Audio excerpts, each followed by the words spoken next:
This video is going to show you how to take your Blackbaud class schedule and add it to your Outlook calendar.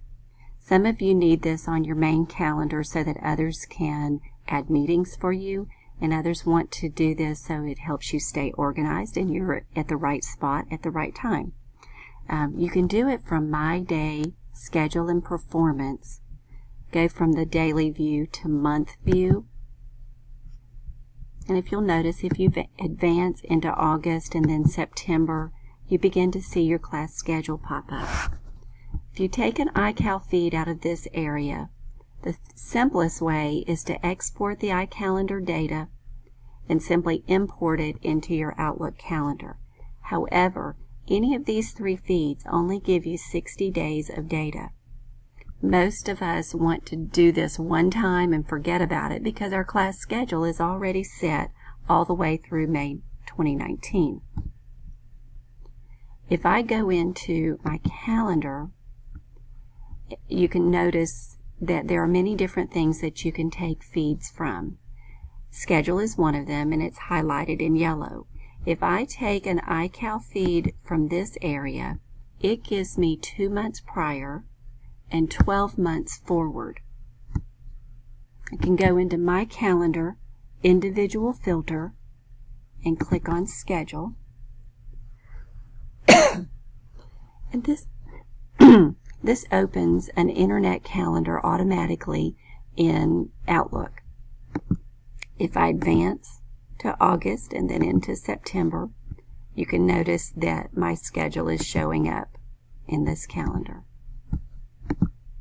Now, what I want to do, I'm using a demo calendar, but pretend like this is just my main calendar in Outlook.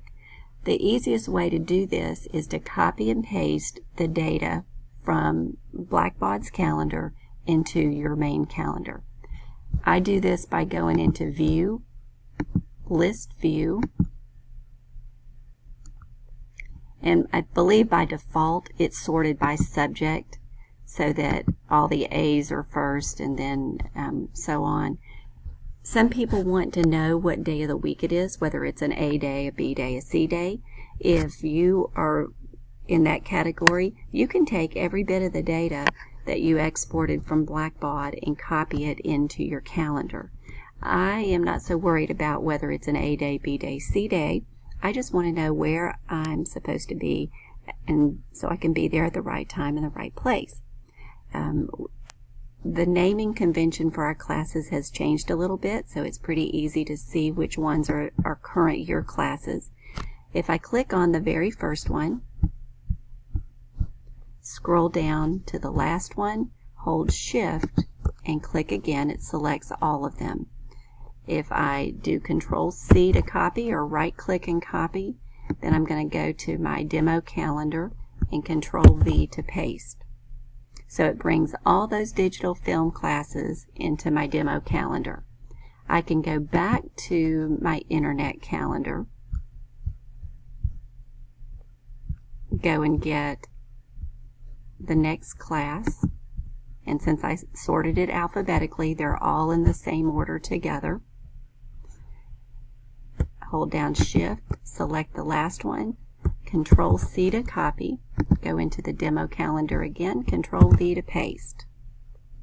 Now, some of you like to have your classes, right now, if I switch views, some of you like to have your classes a particular color. So right now, they're just the color of the calendar itself. I can go back to List View. And I have all of my classes the same, so I'm going to select all of them. And I can right-click, categorize, and I use Carolina Blue for my classes. You can decide what color you want to use and set up these categories ahead of time. But then when I go back, it categorized them as Carolina Blue. Then I go back into my calendar view, advance the calendar a bit, and my classes are showing up. And if you look at more detail, it tells me exactly what time it's going to be. Now, if it's a recurring item, I don't copy and paste it out of Blackbaud. Please don't hesitate. If you have any questions or you need help doing this, don't spend hours of your time setting up day by day, because it'll take you forever, and there is no way to use the recurring events with our rotating schedule. But as you see, it's very easy to copy and paste it from Blackbaud, and I'm happy to help you if you need help. Thanks. Have a great day.